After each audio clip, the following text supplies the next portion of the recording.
আসসালামু আলাইকুম। আজকে আমি কি করব জানো? আজকে আমি এই যে লাউ শাক কুচি করেছি, এটা ছাদ বাগানে ছিল। তারপরে কিছু বরবটি নিয়েছি, এরকম লম্বা লম্বা করে কেটে। এটা দিয়ে এই যে পাঙ্গাস মাছের পেটি, লেজ, এটা দিয়ে রান্না করব। হ্যাঁ, কীভাবে রান্না করি দেখো।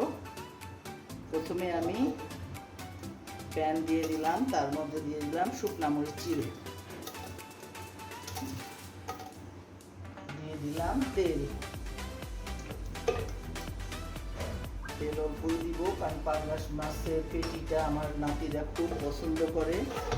আর এমনি শাক পাতা খায় না, কিন্তু পাঙ্গাস মাছের পেটি দিয়ে রান্না করলে এটা ওরা পছন্দ করে খায়। তারপরে দিয়ে দিব রসুন কুচি।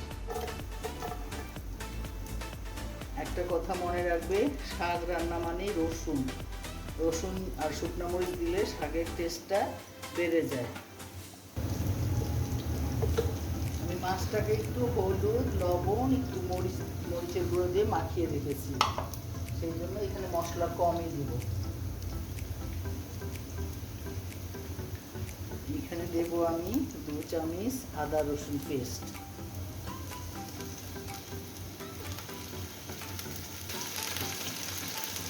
এখন দেবো আমি কুচানো পেঁয়াজ।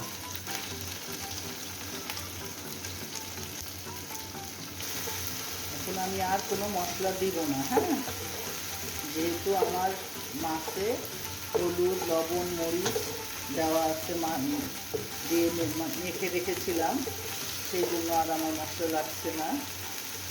এই পেঁয়াজের কাঁচা গন্ধটা গেলেই আমি দিয়ে দিচ্ছি মাছটা।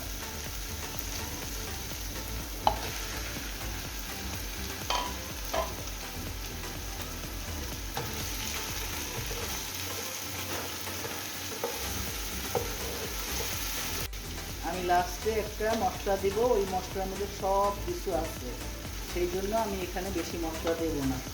এখন আমি বাটির ধোয়া পানিটা দিয়ে দিচ্ছি।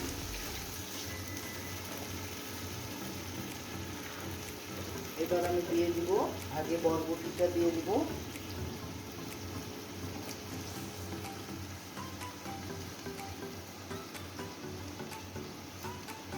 তারপরে দিয়ে দিব কুচানো শাকটা।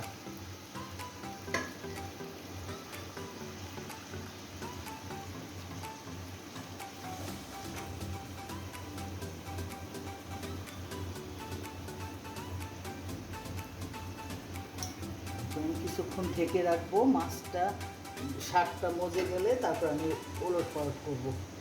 কিছুক্ষণ ঢাকা রাখবো।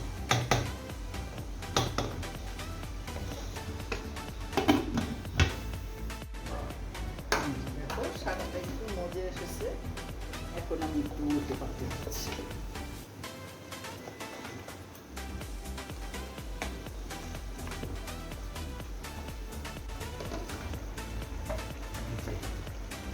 হয়ে গেছে, এখন আমার মেইন মশলাটা দেব।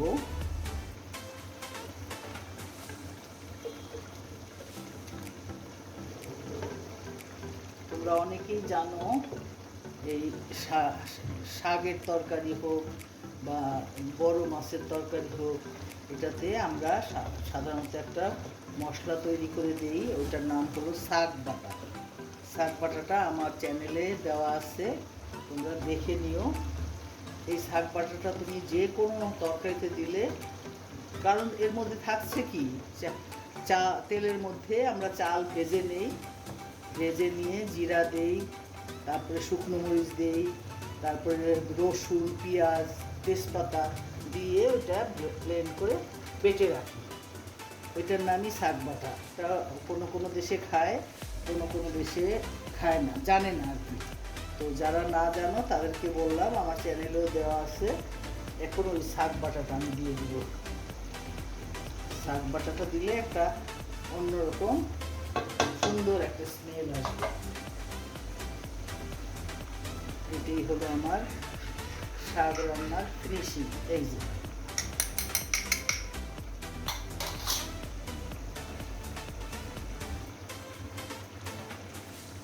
ব্যাস, এখন আমি তোমাদের পরিবেশন করে দেখাবো। জাস্ট তেলটা একটু ভাসবে, তারপরে আমি পরিবেশন করে দেখাবো।